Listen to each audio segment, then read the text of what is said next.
Hi everybody, this is Everlasting Summer, and the Trickster here, so let's go with English. What was that? Doesn't seem to be any sound with the game.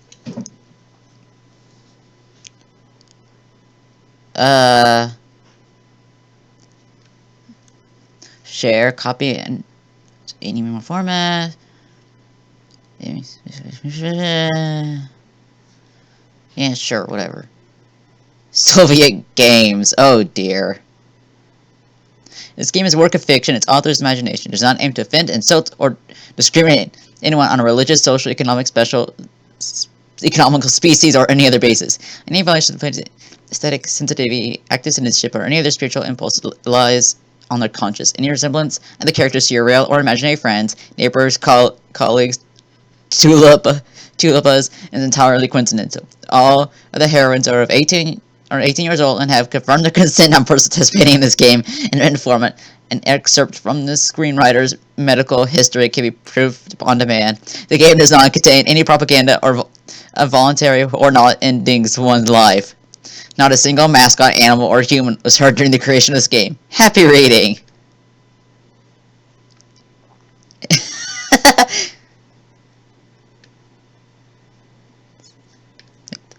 Oh, yay! Okay. Oh, there's the sound. Let's get a new game.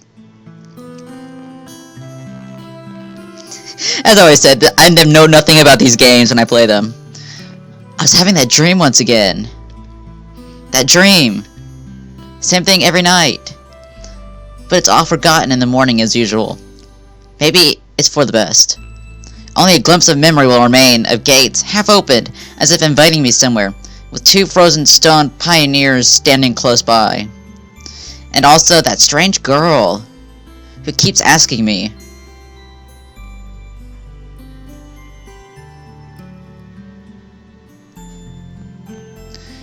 Will you come with me? Come? But where? And why? And where am I, anyway? Of course, if it all happened in real life, I would certainly have been scared. Well, what else would one expect to feel? But this is just a dream. The same one I see every night. There must be a reason. You don't have to know where or why to realize something is really happening. Something desperately seeking my attention. Since everything that surrounds me here is real as things in my own flat, I could open the gates, hear the hinges creak, brush the crumbling rust away with my hand, inhale the fresh, cool air, and shiver from the cold. I could, but to do that, I would need to pick myself up, take a step, move my hand. But this is a dream, I understand that. But what of it? What does my understanding change?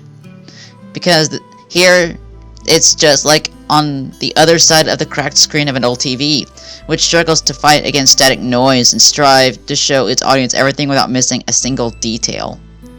But the picture is getting blurry. I must be waking up soon.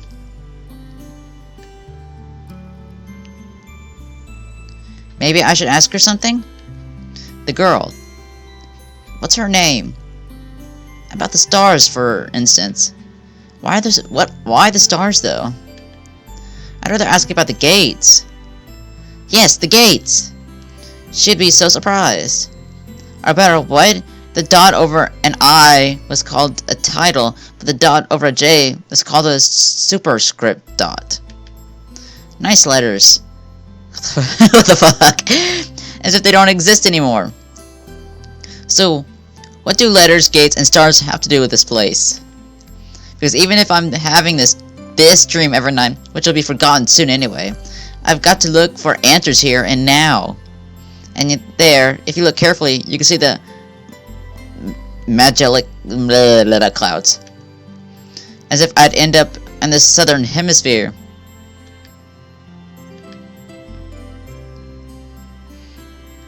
In a dream, there are small things that catch your attention, and a natural color of grass, impossible curves of strange lines, or your own distorted reflection, while the real danger, which could put an end to everything right here and now, seems trivial.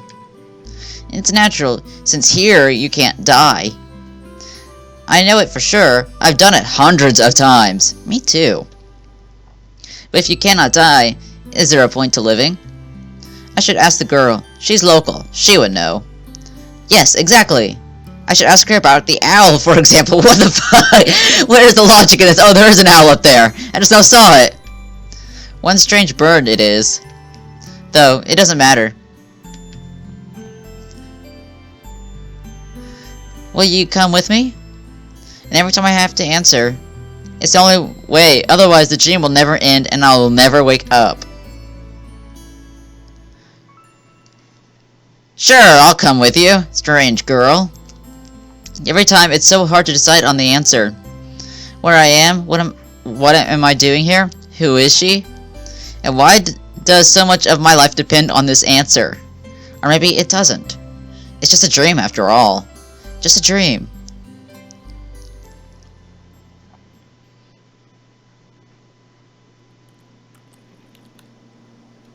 Huh? Keyboard? That very... there. Focus. Unfocused. Put your glasses back on. Put your glasses on, man.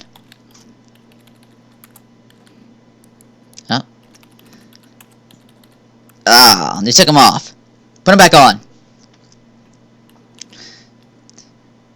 Good lord, put your glasses on. There we go. There we go. The computer screen stared at me as if it was alive. Oh, eyes closed. Blink. Sometimes it really did seem to me that it was conscious of itself. It had its own thoughts and wishes, ambitions, that it had feelings, could love and suffer. As if our relationship, the screen wasn't an instrument. It was me who was a lifeless piece of plastic and textolite. There is some truth in that, probably because the computer provides 90% of my communication with the outside world. Anonymous image boards, some chats from time to time, rarely ICQs or Jabber, and forums even more rarely. Blink. People are on the other end of the internet cable simply do not exist. All of them are simply creations of its sick imagination, an error in the source code or a kernel bug, which started living a life of its own.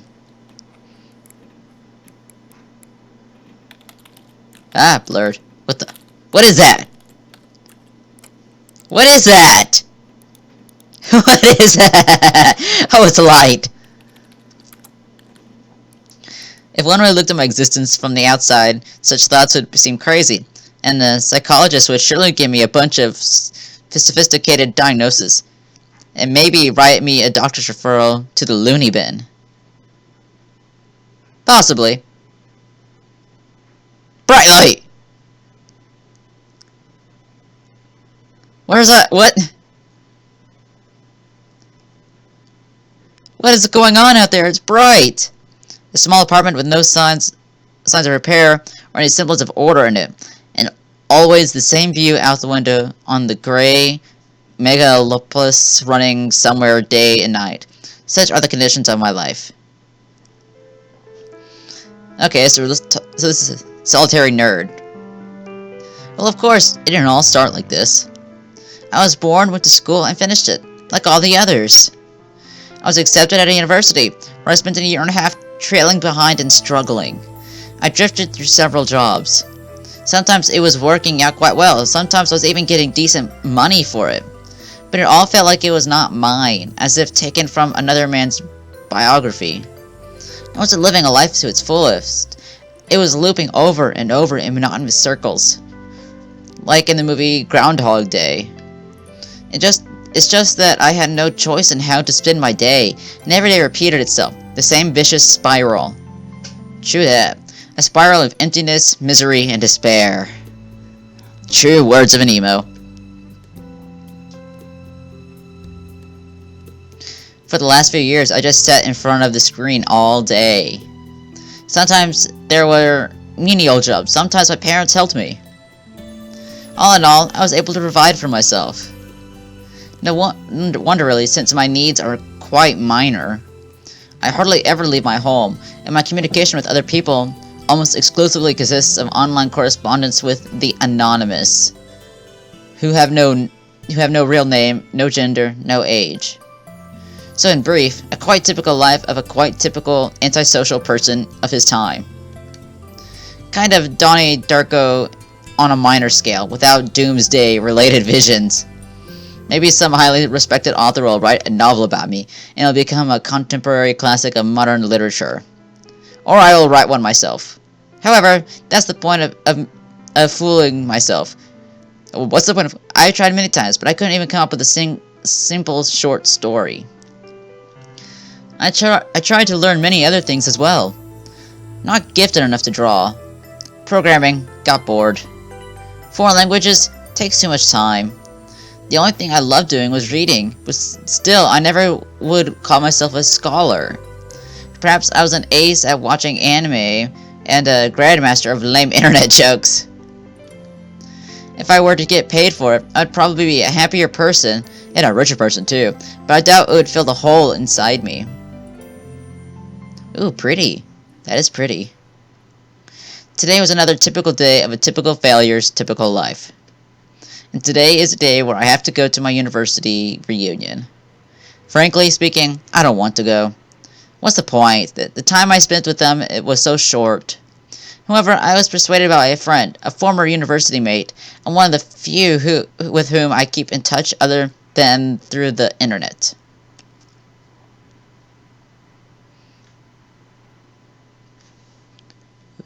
Whoa, pretty. Ah, even better. Looks like something from Gmod, almost.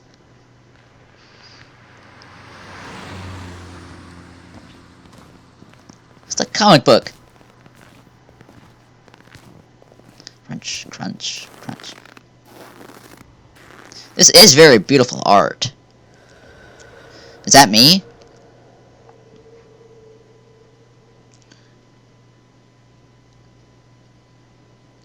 A frosty evening. It's beautiful.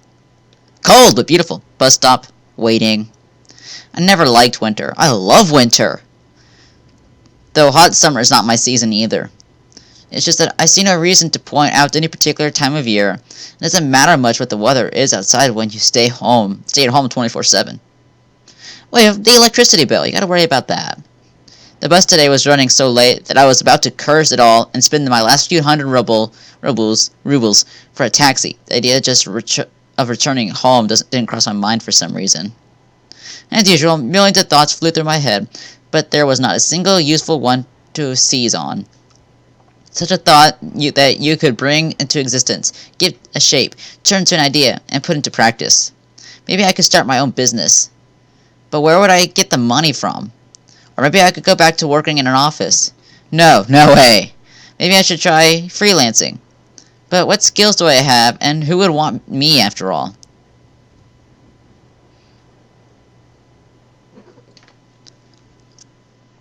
I suddenly remembered my childhood. Or rather, my teen years. The time when I was 15, 17 years old. Why exactly those years? No idea. I guess it's because back then everything was much more simple. It was easier to make decisions, so complicated now and so simple then. Waking up in the morning, I knew exactly how my day was going to pass, and I always eagerly looked forward to the weekend. Then I could get some rest and have time for the things I liked, computer, football, and going out with friends. And then, at the beginning of the next week, I'd take up my studies again. Back then, there was no such worrying questions like why, and who needs it, and what will change if I do it, or what will not change.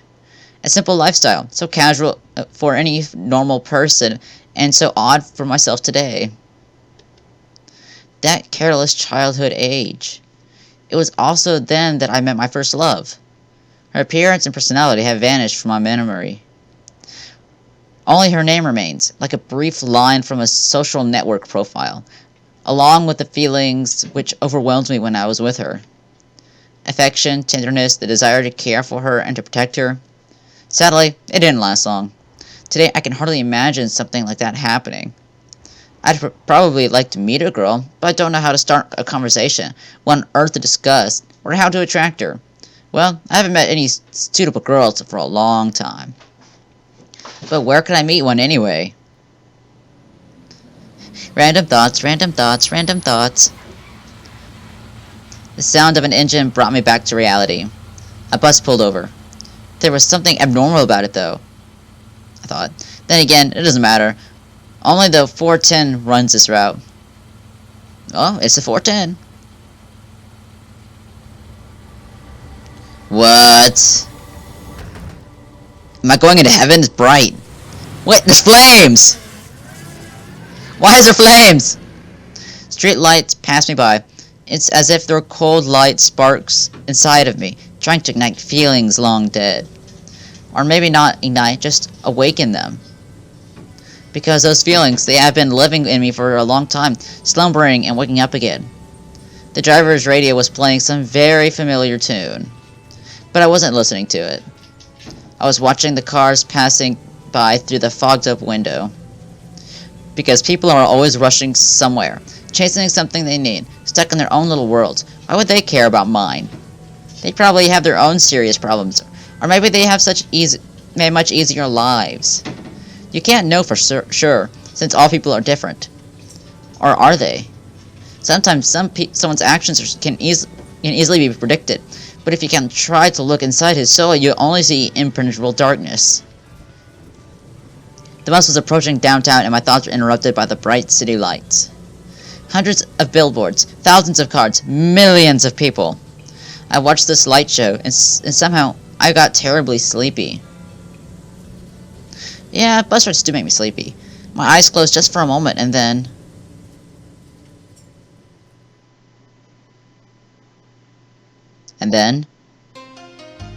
Whoa! There's movement!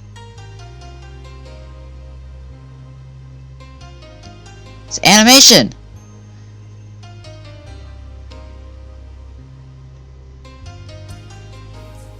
Whoa.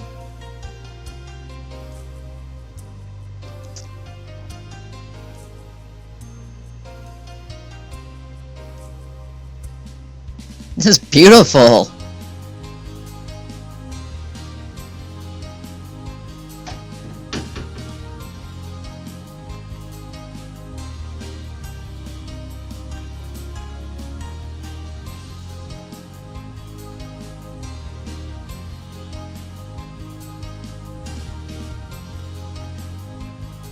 I wish I could read these names, but alas, I cannot.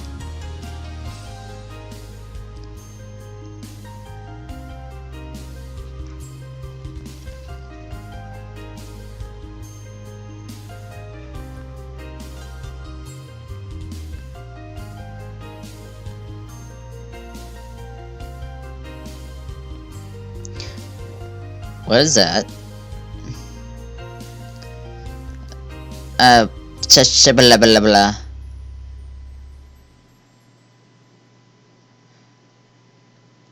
I'll call it ladybug, because there's a ladybug in the leaf there. Day 1. I guess that was the intro. Bright daylight struck my eyes. At first I didn't pay attention, as I wasn't fully awake yet. On their own, my legs carried me towards the door. Semyon. Damn, looks like I fell asleep and missed my stop. But there was no door. I looked around the bus and realized that it doesn't look like an old worn-out Liaz. Instead, the bus was a lacrosse model, a new one. I froze in shock. How? What?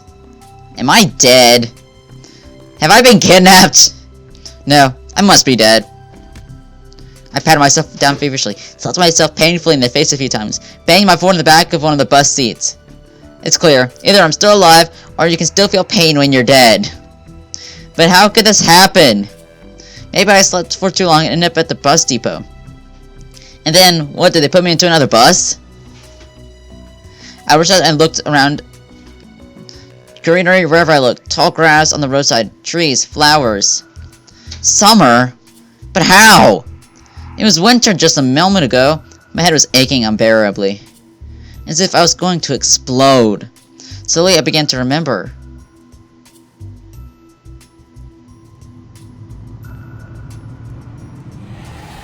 Whoa. Pretty. A long road running off into the distance. Forests, plains, fields, lakes, and forests again. I think I was sleeping. But then, how can I remember all of it? And then, a gap. Some girl leaning over me. She softly whispered something into my ear. Then a gap again.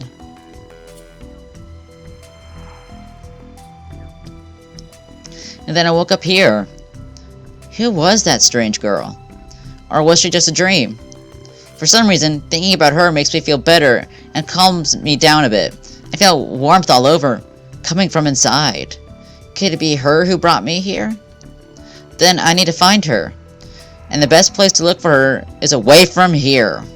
I rushed to the left, then to the right, then stopped, hesitating over where to go. Finally, I ran the direction of which the bus had probably came.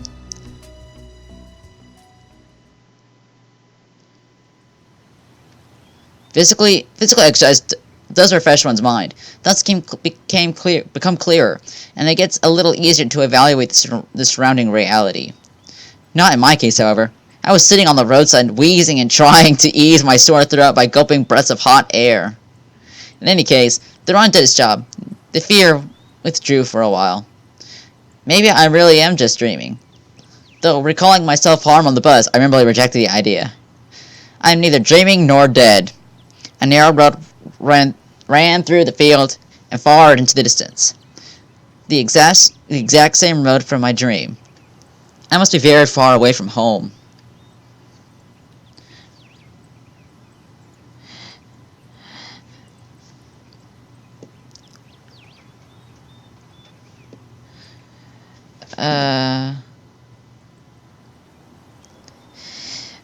It's not just that it's winter yesterday, it's summer now.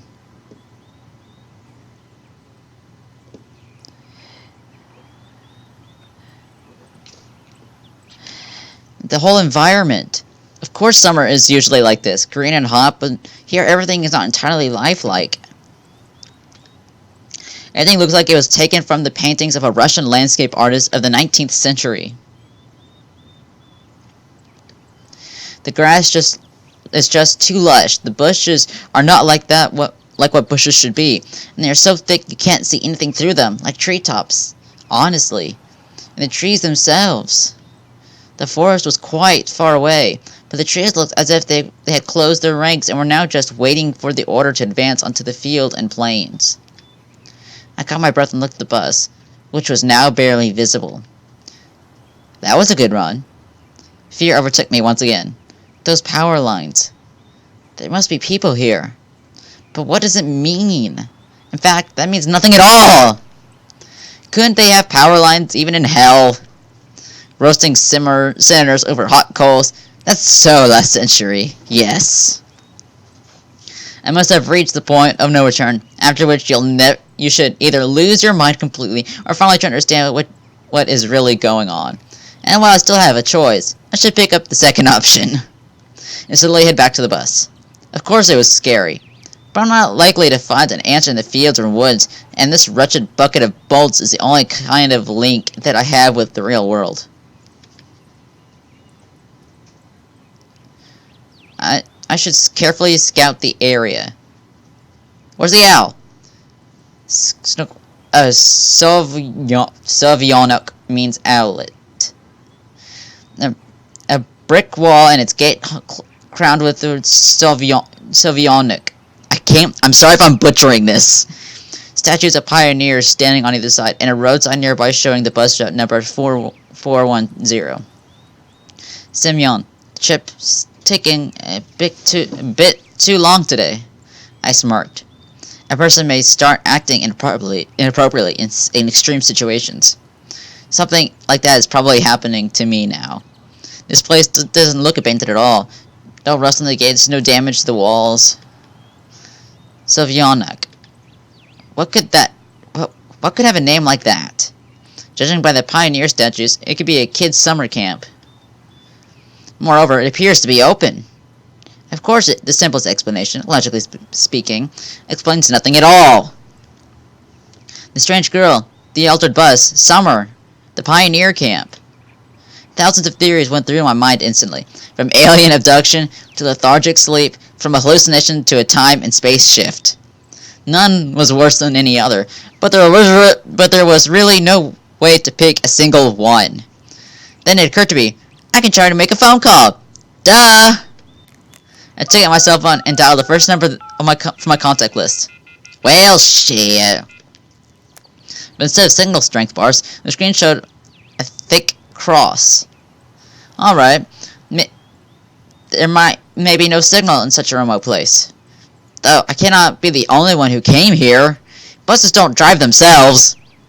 Or do they? I examined the bus from all sides to make sure that it wasn't a hallucination. Bits of dirt on the bottom, some rust here and there, faded paint, and worn-out tires. No, this is definitely an very ordinary lacrosse. Yeah, exactly the kind of bus which takes you to a place beyond your understanding if you carelessly fell asleep. I gave a nervous chuckle. It came out by itself sporadically, because this wasn't the right place or time to laugh. But where on earth is the driver? I cautiously sat down on the curb beside the bus and started to wait. My patience didn't last long. My anxiety seemed to have reached its peak, and I started to go slightly mad. In such a situation, anyone would have probably felt something similar. True, aliens in parallel universes were gone from my imagination, leaving only one void and darkness. Is this how everything will end? How my life will end? But I want to do so much.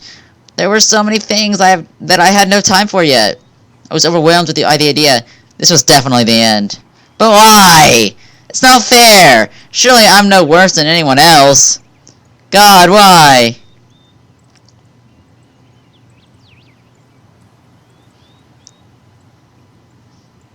Tears were burning my eyes unbearably. I curled up and started rolling in the grass. Simon, why? What did I do? Why me? But my cries were only heard by the speechless statues of the pioneers and a bird in a tree, which immediately flapped its wings and took off, crying out something in its own bird language, as if laughing at the idiot who dared interrupt its after-dinner nap. I was left breathless from weeping and just lay quietly, sobbing occasionally. Oh no! After a while, I managed to pull myself together. My mind cleared up a bit, as if terror and the fear of death gave me a little break. All in all, if someone wanted to kill me, what is all this for? That doesn't look like an experiment either. This is just some crazy coincidence. There's probably no threat. Anyway, for now, it seems there's no danger. The panic was soon gone. Of course, the blood was still pounding in my temples, and my hands were still shaking, but at least I could think clearly now. Right now, there is nothing I can really change anyway. So no matter how much I think or how mad I get, it would only make things worse. Until some actual facts appear, there is really no point in making guesses. In any case, I won't learn anything just by lounging around here. This camp, if of course it really is a camp, looked like the only place where people could be. So I decided to go there, and hardly had I reached the gates when a girl came out from behind them, wearing a pioneer uniform. My logic didn't let me down this time. Then again, a pioneer uniform in the 21st century? And then again, a girl here? I froze, unable to take a step. It felt very much like running away. Running as far away as I could from this place. Far from the bus, gates, statues, and far from this bloody bird with its siesta. Just running, free like the wind, faster and faster, waving to the planets passing by, blinking at the galaxies. Running, becoming a pulsar ray, and turning into a vestigial radiation, running to face the unknown. Run no matter where, as long as it's far away from this place.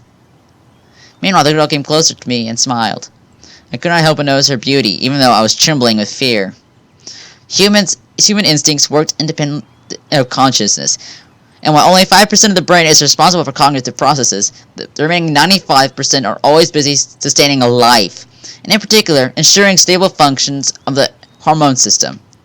I desperately wanted to get less complicated and stop thinking in formal quotes from an encyclopedia, though my thoughts appeared to be one by one being stupid, out of place, as if taken from an internal monologue of the hero of some junky soft cover crime fiction book. A pretty Slavic face, long braids that looked like 2 armfuls of fresh hay, and blue eyes you could drown in. Hi, you must have just arrived. Yeah. Yeah. Alright then, welcome. She smiled broadly. Strange, it looked as if as if I had just a normal girl in front of me. Bah, I shouldn't have returned here. The woods and the fields seem better. But what should I do next? Try to speak with her as if she was human, or run away, or what?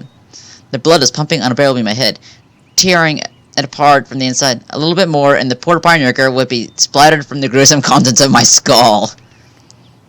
What's so funny about that? The girl looked me over. It sent shivers down my spine. My knees started to tremble. Nothing. Great then. Great? What's so great about that? Suddenly a thought crossed my mind. To hell with it all. Forget about the bus behind me. The fact that it was winter yesterday and summer today, I wanted to rip off my itchy sweater and just accept that this is actually happening. Everything is as it should be. All this is for the best. Would you happen to know... You should go to our camp leader. She'll tell you everything. Look. You go straight ahead to the square, and turn left. You'll see several small cabins. She pointed to the gates, as if I knew what was behind them.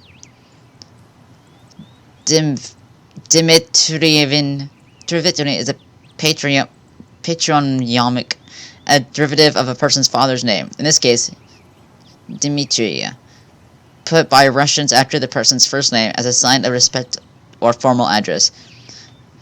Well, you can ask someone from Olga's Olga's cabin. Got it? Of course I didn't. Well, I've got to go now. The girl waved her hand at me and disappeared through the gates. It seemed as if to her I was something ordinary. And all this show with the bus and the travels while awake or asleep were troubling only to me, while everything here is just the way it's supposed to be. Camp leader, pioneer uniform. What, are they doing a historical reenactment here? I hope I won't find Lennon standing on top of an armored car in the square. Oh no. But even that would not surprise me right now. After standing alone for a while, I headed into the camp. A mere 50 meters ahead, a small one-story house popped up on the left side. The sign near said, Clubs. I was about to come closer when the door suddenly opened and a short girl wearing a pioneer uniform came out. Her pretty face gave me the impression of one suffering from the fate of the whole of mankind with a truly universal sorrow. As soon as she saw me, the girl froze as if frightened. I froze too, considering this was the best to do. What was the best to do? To approach first or wait until she showed some initiative? Or maybe just run away after all. Although the last option was constantly being suggested only by my half self-preservation instinct. At least that's what I'd like to believe. Not the worst human instinct, but far from the most logical. If this instinct played poker against deductive abilities, the outcome would be predetermined. And those deductive abilities, or at least their semblance, were hinting to me that there was no need to be afraid of this girl. Suddenly, someone jumped out from nearby bushes. A girl wearing a bright red t-shirt with USSR written on it. Such a perfect reproduction of the age. She looked quite short from a distance and is probably younger than both pioneer girls. The one with the gate and this girl from the door of the clubs. At last, I decided to come closer, but the USSR, as I called her in my head, jumped towards the first girl and started telling her something while wildly waving her arms. I can't talk. The other girl, in turn, seemed confused, lowered her gaze, remaining silent. I would have probably continued to observe their amusing dialogue, but the USSR suddenly pulled something out of her pocket and started waving in front of the first girl's face. This something turned out to be a grasshopper. Eee! The first girl squealed. She must not be too keen on insects, and she insistently rushed off towards the place where Lenin presumably made his speech about the workers' and peasants' revolution. That is to say, towards the square. The USSR glanced at me, grinning playfully, and dashed after her. Not a bad start to the day. I have absolutely no clue where I am. Besides that, there are some kids here role-playing as pioneers. And as far as I could tell, this place is located thousands of kilometers away from my home. It might even be a different reality. And this was indeed a reality. I mean, everything around me seemed so real, if a little embellished, that I was starting to think that, in fact, my previous life could be just a dream. What am I supposed to do now? I was picking at the cracked pavestone with my stew, staring aimlessly at the club's building. Just a few more seconds before I have to come up with some decision. That's what I recalled myself rolling in the grass weeping. I cringed in disgust. Perhaps it's another instinct. When all energy for whimpering and self-pity is used up, the body either goes to hibernation or mobilizes its reserves. Mine seemed to have chosen the second option, because out of the blue, I found the determination to figure out what was going on. And in order to do that, I had to act like a man, like a human, to maintain the dignity of representative of my own world. I followed the path to the left. On the right side, which showed small camps, apparently the homes of the local pioneers. And actually, it looked quite cozy from the outside. Even though I was born in the Soviet Union, I had never been part of its children's organizations, neither the pioneers nor even the younger October children. I imagine the daily life of a typical pioneer camp a bit differently. Huge barracks with long rows of metal bunks, wake-up call at 6 o'clock, played by a siren, 1 minute to make your bed, then joining the formation at the drill square. Or wait, could I be confusing it with something else? Suddenly something struck me on the back. I staggered but remained on my feet, turning toward, prepared to fight heroically for my life. What I found was another girl standing before me. My mouth hung open in surprise. Pick your jaw off the ground. I closed my mouth. The same pioneer uniform, but the way she was wearing it looked, let's say, provocative. Like all the other girls I've met here before, this one is rather cute, but an overly arrogant expression killed any desire to get to know her better. New here, are you? Fine. See ya. She threw a threatening glance at me and walks past. I waited for the pioneer girl to turn at the corner. Who knows what else she might have been up to. The most interesting thing was that even this hostile girl seemed completely normal to me. She did not get off the feeling of some deadly danger. Except maybe the danger of getting punched in the nose. At last I managed to make it to the square. There was no Lenin or an armored car, although one could easily expect something like that after all this happened. Instead, however, a monument to a certain comrade towered in the middle of the square. The letters on the pedestal read, Genda. Must be some big figure in the party. There were some small benches on the side. It's quite pleasant here. Where did that girl tell me to go? To the left or the right? To the left, to the right, to the left, to the right. And what am I doing there anyway? Going there. Alright, I've decided to pretend to be normal. So to the right. Through a small grove, I came out to a pier. I must have taken a wrong turn. Hey, wrong way! I turned around to the voice. The first girl stood before me. Now what did I tell you to take the left to square, wasn't it? She had changed out of her pioneer uniform into a bikini. I still haven't introduced myself. My name is Slavia. Actually, my full name is Slavana, but everyone here calls me Slava. Slavia. Slaviana. It comes Slavia. Slavia. So you can too. Yeah. I still feel a bit confused, so I cannot come up with the more meaningful answers. And what's your name?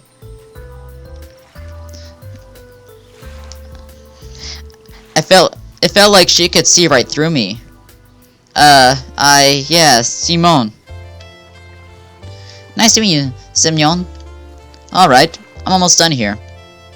Could you wait here a minute? I'm going to change and we'll go to Olga together. Agreed? Agreed. After this exchange, she ran off. I sat on the pier and let my feet hang into the water. I was wearing heavy winter boots, but in such weather, there was nothing wrong in getting my feet wet. Furthermore, it let me cool down a little bit. Looking at the river, I was brainstorming and processing everything that had happened. And this is some kind of conspiracy. It's a weird one. Even too friendly at times. No, it really looks like some random event. Some entirely incomprehensible random event. Shall we go? Slavia was standing beside me, dressed in a pioneer uniform again. Let's go. I've been here for a very short time, but all the people I've met, she looks least suspicious. So she's the most suspicious then. However, this fact is already suspicious of itself, yes! We walked to the square. The USSR girl and the girl who hit me on the back were there, chasing each other. Is that some kind of game they're playing? Uliana, enough running. I'll tell everything to Olga. Aye, aye, Captain. I sought out to question Slavina for what's going on, or the local residents. Better meet this mysterious Olga first. Sounds like she was the boss here. We walked past the rows of almost identical cabins, some which looked like fat beer barrels, while others looked more like the household sheds. Finally, Slavia stopped in front of a smallish one-story cabin. It looked like an artist's painting. The faded paint, chipped here and there with age, was sparkling in the sun. The window shutters, slightly ajar, were swaying almost unnoticeably in the wind, and huge lilac bushes were growing at the sides. It was a very pretty painting. It seemed as if this ramshackle hut was drowned in a storm of purple silk, and the lilacs, which, like some elemental force, were inexorably destroyed the troop leader's house. What are you standing around for? Let's go. Slavia slapped me out of my daydream. And stop teasing Lena already. What? What is that? What is that? What is that? Oh no! Sounds like there's someone inside. Indeed, a moment later, the door swung open, and Yuliana ran out, dashed past the same mischievous grin. The pigtailed girl came out next. Don't let it bother you, Lena. So her name is Lena. Gotta be thankful it's not Rena, at least. But I don't... Instead of finishing her sentence, she blushed, quickly headed towards the square. For some reason, I felt like turning and following her with my eyes, but Slavina said, Come. We entered the cabin. Inside it looked like something similar to what I've imagined. 2 beds, a table, a couple of chairs, a simple carpet on the floor, a wardrobe. Nothing special, but at the same time it felt homelike and cozy, although this room was almost in the same state of disorder as my own flat. This girl standing near the windows appeared to be about 25 years old. Nature has obviously gifted her with a pretty face and a good body. At least one thing can keep you happy in this pandemonium. The locals are beautiful. You're finally here. Excellent. My name is Olga. I'm the camp leader. Nice to meet you. I'm Simeon. I decided to talk as if I wasn't surprised by anything that was going on. She came closer.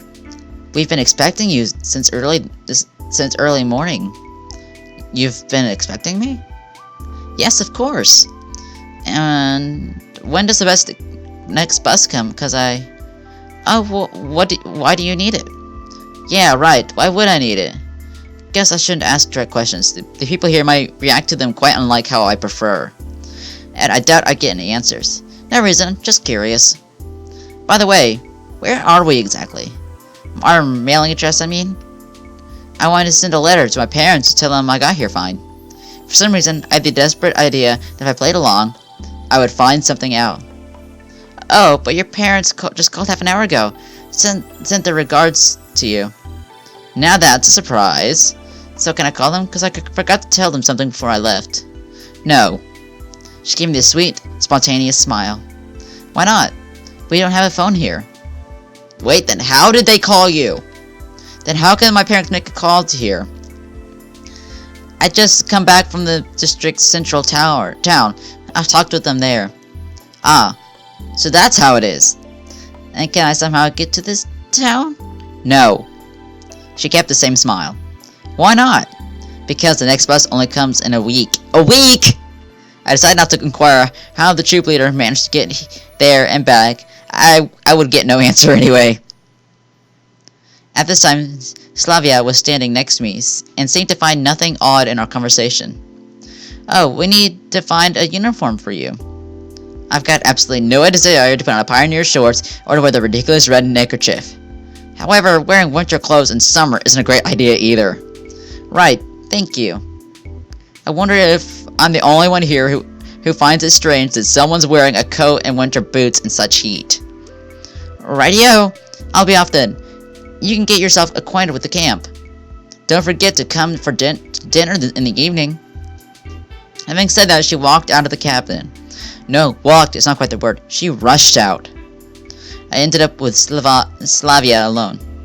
I must go too. Got things to do. Take a walk. Look around the camp a bit. See you in the evening. If there's no threat or catch to this, then this reality, as embodied by Slavia, becomes more and more appealing. For the first time today, I realized that it's awfully hot here. Although obviously my winter clothes were to blame for that. I took off my coat and dropped it on the bed. My pullover followed. Now I was wearing only the shirt. That's much better. All I could do now was follow their advice and go look around the camp. I'll try to find something out in the meantime. I passed the local residential district and saw a pioneer guy coming my way. And it was really not a pioneer girl. Apparently there were men in this kingdom of Amazons. Hello, you're new here. You must be Semyon, right? How do you... Everyone already knows. I'm electronic. By the way, electronic. The real one. You can call me that. Electronic was a robotic character appearing in the popular Soviet film and book series. He looked like an exact copy of a school kid called Sergei Chizkov. The real one. Things were going from crazy to completely insane. Alright. Uliana also calls me Cheesy. Cheesy? On toast with mushrooms? Because my last name is Chizkov. I see. Let me show you around. I accepted his offer, as it would have been taken much longer to get to know this place alone. Fine, let's go. We ended up at the square again, as if this place was all there is to this camp. Lena was sitting on top of the benches, reading some book. Oh, sitting, not standing. Electric confidently approached her. Hello, Lena. Meet the new guy, Semyon. He started briskly. Hello. Well, you could say we've already met in a way. Yes.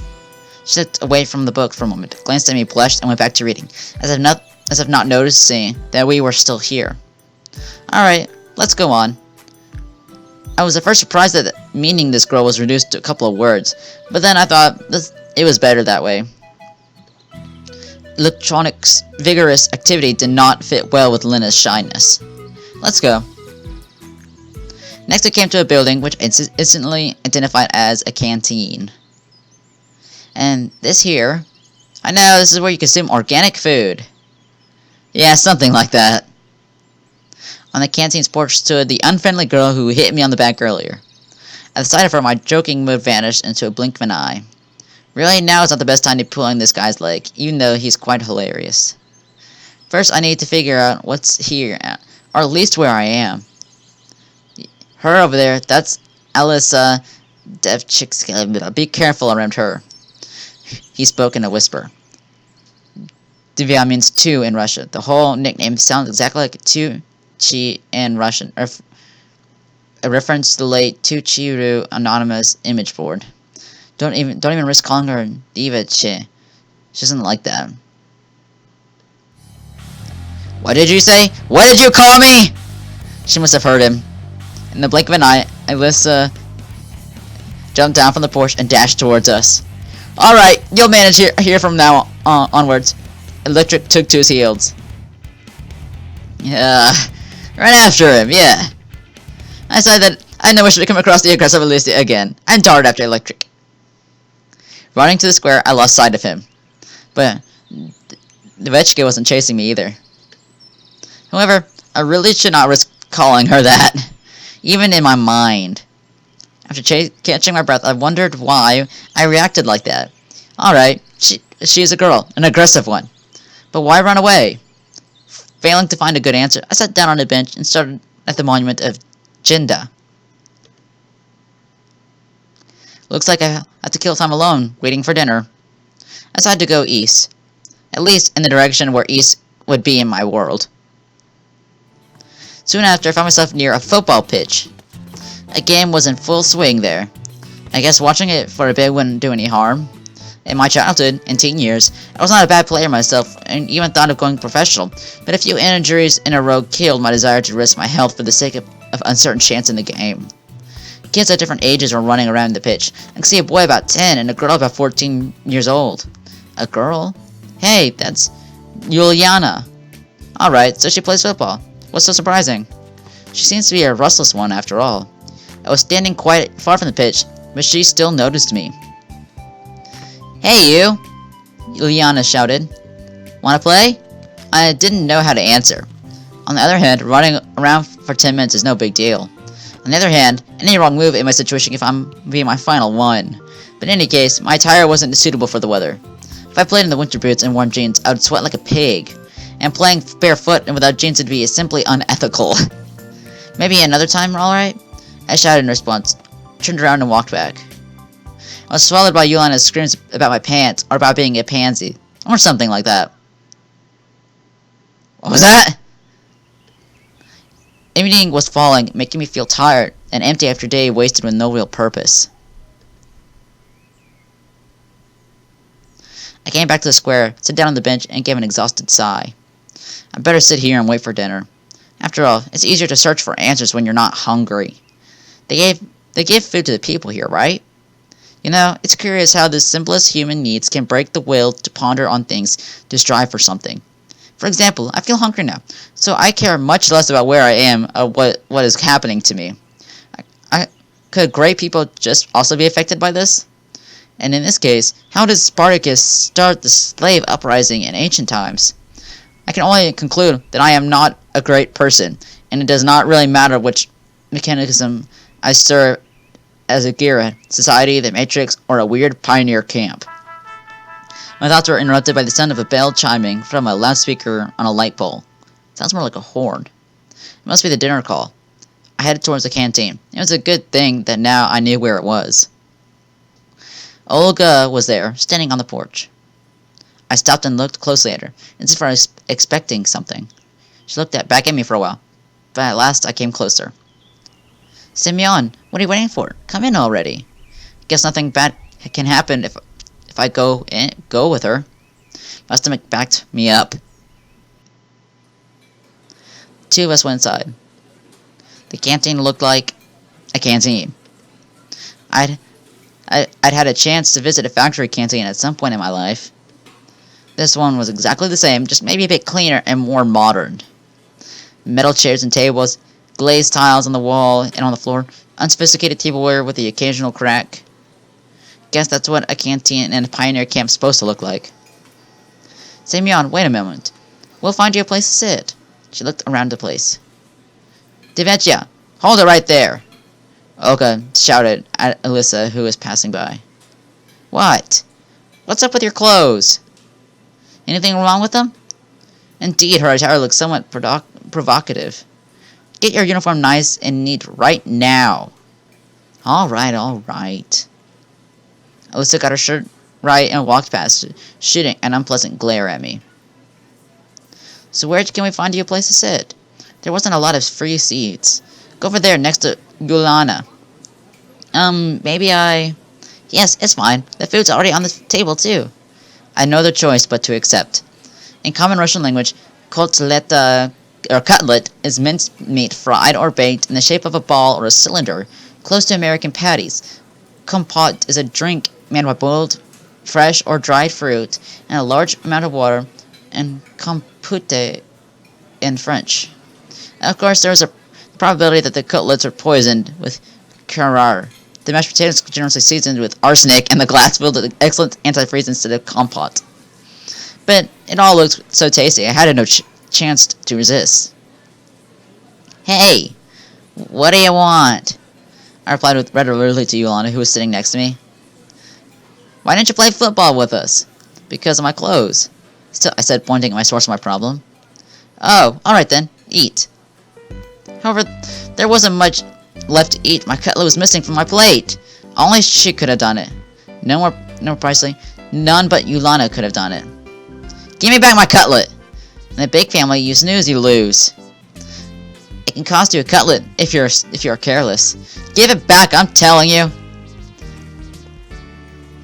Attempt to give back my food, damn it! I looked at him innocently and was about to reach out my hand. See, I don't have it. And indeed, Yolanda's plate was empty. It seemed the little girl eats as fast as she steals someone's cutlets.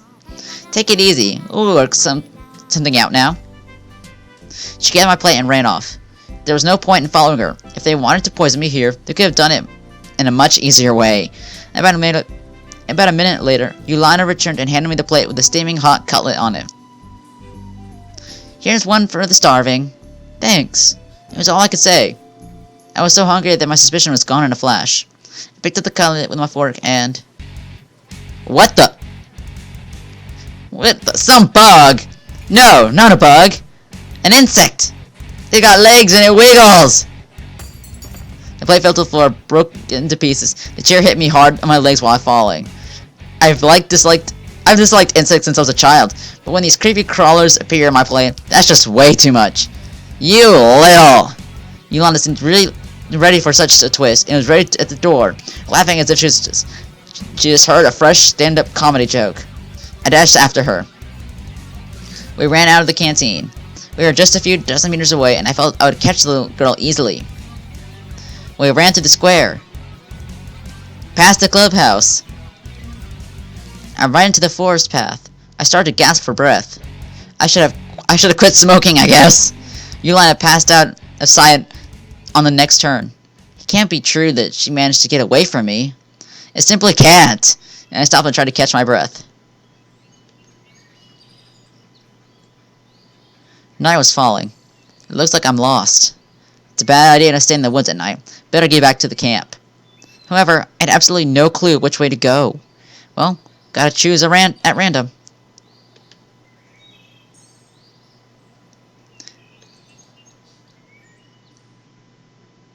I wandered for quite some time in the forest, and even though the thought of crying for help, I finally saw the camp's fence beyond the trees.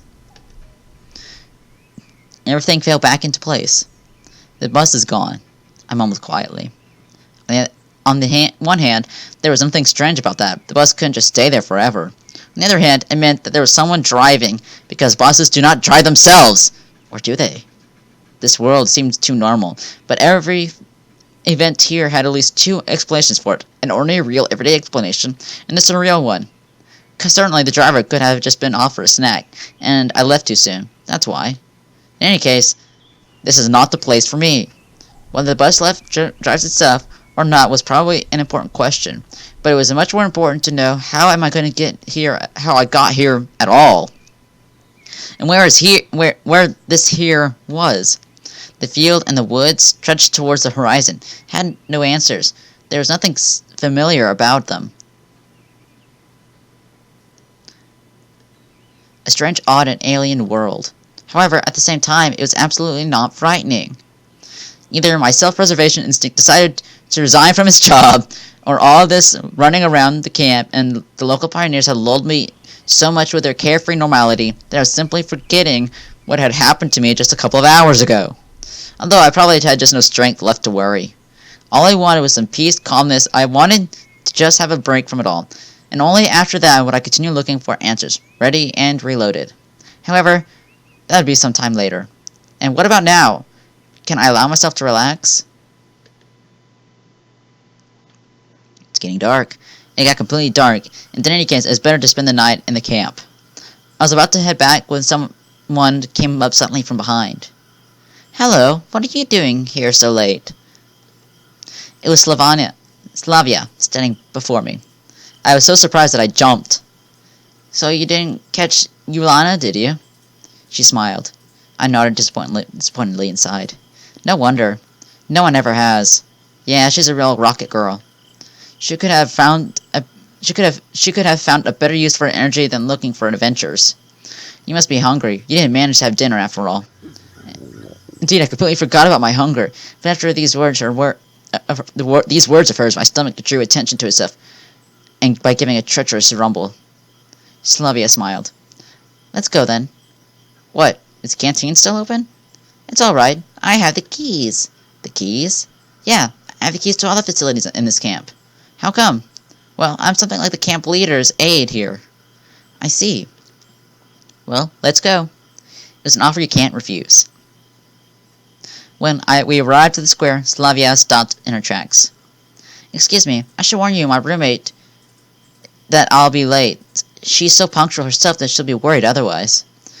You go onto the canteen. I'll come in a minute, alright? Alright. I really did not expect to find somebody aside from myself there at such a late hour. And that somebody was apparently trying hopelessly to open the door. Without any secret thoughts, I walked up to the porch. The lockpicker turned out to be Alicia. I should have probably kept off and waited. She looked at me intently for a while and then said, Don't just stand there, give me a hand or something. Meaning?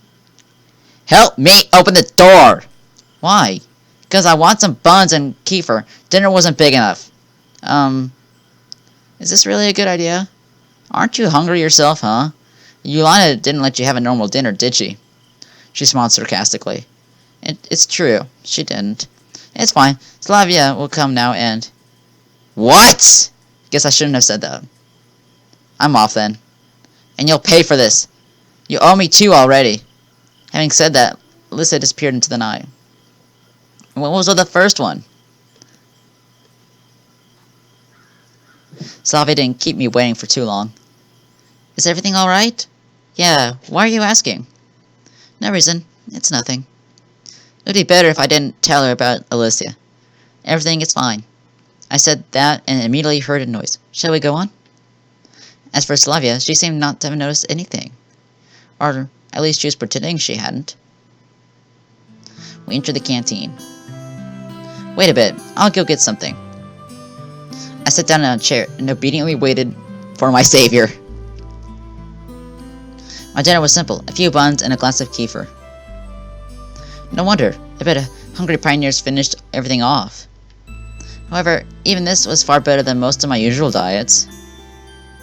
Slavia sat across the table and looked at me while I was eating. Is there something on my face? No, just... She smiled. So how did you like your first day in the camp? Well, I don't really know. It's silly to ask somebody who suddenly found himself in a different reality whether he liked the food in the canteen, the camp leader, or his assigned hut. It's alright. You'll get used to it soon. Slavia stared at the window dreamily. That looks more worried. Frankly speaking, I have no desire to get used to such things. But as for her, she doesn't know. Or at least she wants me to think she doesn't. Well, all in all, it's nice here. I had to somehow break the awkward silence. Do you think so? She asked without any interest. Yeah, the place is so... I want to say retro, but I managed to hold that back. After all, it was retro for me, but what about them?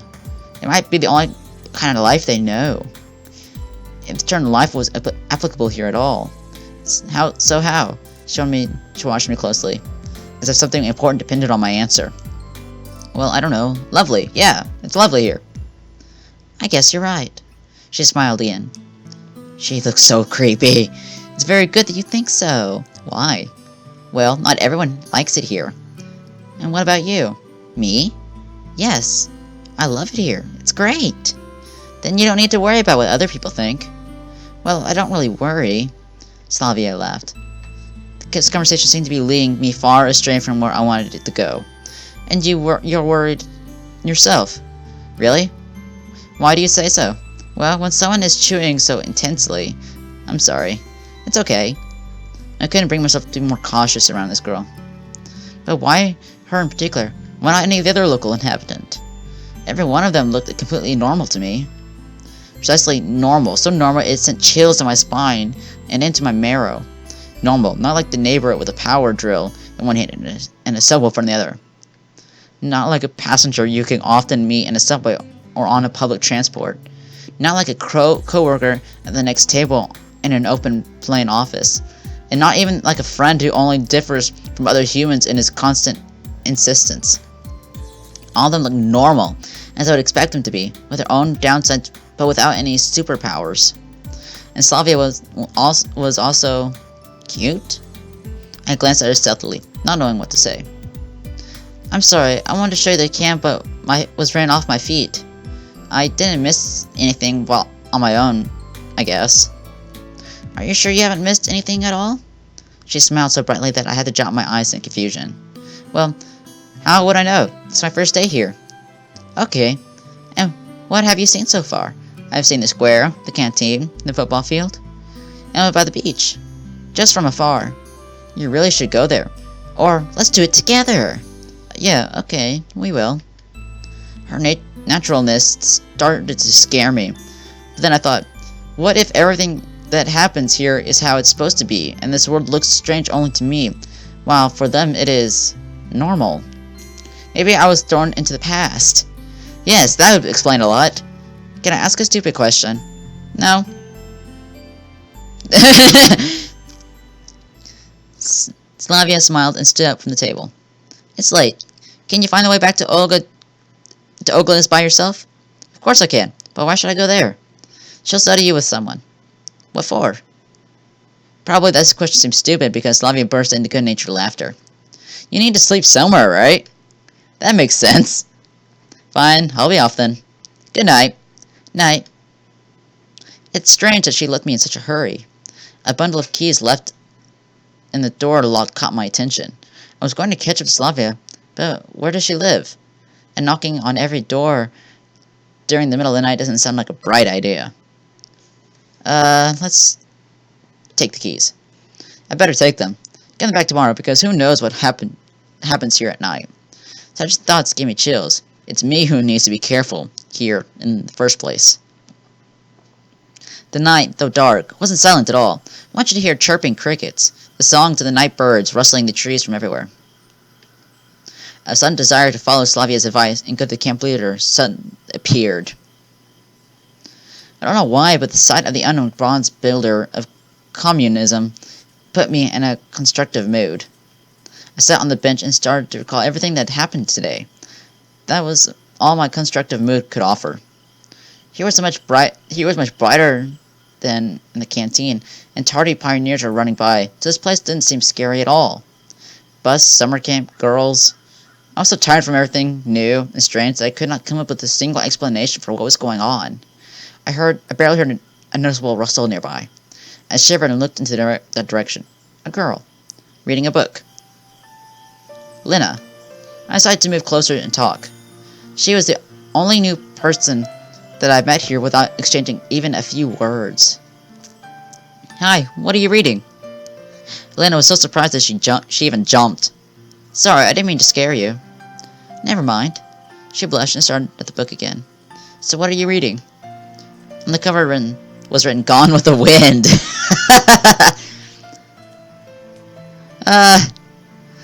Keep silent. Honestly speaking, I haven't read it, but I think that such literature suits her very well. Lena didn't seem to be interested in continuing the conversation. Well, if I'm bothering you. No. She answered while still looking at the book. Can I sit beside you for a while? Why? And really, why? And just because I was very tired and having company is better than being alone. Maybe I just wanted to find something out from her. I carefully examined Lena. But no, I doubt that. Well, I don't know. I'm not allowed to? Feel free. But if I'm bothering you, no, you're not. I can leave, just say. Everything's alright. Okay then. Sit at the end of the bench carefully. After such an intense talk, staying here was the last thing I wanted, but it wouldn't But it wouldn't be nice to just stand up and leave. That didn't really go well, huh? Lynn hasn't answered anything. It seems I made a fool out of myself. I bet if Juliana was here, she would have got a good laugh at me. Do you enjoy being here? I recalled that Slavia's question and thought it would be a good start for the conversation. Yes. She smiled slightly. I guess I like it too. Then it definitely isn't very sociable, and probably can't even carry on a meaningless conversation as easily as Slavia. But there was something about her that attracted attention, like a momentary glimpse of a reflection in the glass on a rainy autumn evening, which makes you turn around and stare into darkness, searching for something you saw out of the corner of your eye. Of course, you weren't able to distinguish or understand what it was, but it still felt so tempting. Lena was still reading the book without paying attention to my presence. And I had no intention of asking her anything about this camp or this world in general. Beautiful night. Yes. How in the world do you start a conversation with her? It's late. I have to go. Yes, it's quite late. Good night. Night. There's something strange about this girl. At first glance, she's a typical shy, modest pioneer girl, but a mystery of Lena took its own place in the massive list of mysteries about this camp, which I had started to put together in my head. A lazy evening, there's nothing like a good time with nothing to do. I headed toward Ogla's cabin. The light in the house was on. Hello, Semyon. You're quite late. Yeah, I went for a walk to look around the camp. Alright, you will be sleeping here. She pointed her finger to one of the beds. Right, here? I was a bit surprised. Yes, is something wrong? We were out of free cabins anyway. The camp leader smiled, but I'd rather think it was just out of politeness. Do you want to be a decent pioneer, don't you? There's a clear emphasis on the word decent. Yeah, sure. I was lost in thought for a moment. You don't mind if it's police? She looked at me oddly, with surprise and some offense in her eyes. A pioneer should respect their elders, Oka said strictly. Of course he should. No one argues with that. I blathered, not realizing what was wrong. Shouldn't you also? She stared at me. Under such a gaze, even mithril forged in the best dwarven masters from the deepest dungeons would melt. Should I what? What's up, Toots? Anonymous and a lack of understanding made me raise my voice. You must address adults properly. Yes, of course there's a lot of strange things here, but this girl is just a couple years older than me. Or maybe even younger. I decided not to argue. While just a few minutes ago, I would have never called her an adult. I have to admit, she's also given off a strange character. In any case, I wasn't in a position to argue. As you say, ma'am, I mumbled. That's much better. This is how a decent pioneer should conduct himself. And now it's time to sleep. Honestly speaking, I was going to become neither a decent nor an indecent pioneer. Just yesterday, I wasn't going to become a pioneer at all. But do I have a choice now? If you don't want to, we'll have to make you. Is this the motto Ogla was probably going to use? I climbed into the bed and closed my eyes, only to realize how tired I was after today. Something hammered in my head awfully, as if my brain had started a night drift. And they seemed to be aimed more at rolling steel than working on something more sensitive. The bus flew through my mind. And the square with the monument. And the canteen full of pioneers. And the malicious face of Juliana. Slavia. Lena. And even recalling Alyssa didn't give me too much of a negative feeling. What if I'm here for good?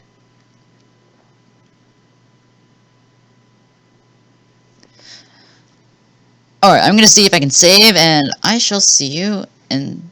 Oh, what? What's going on? What's this? Oh, shit. What does that do? Aha!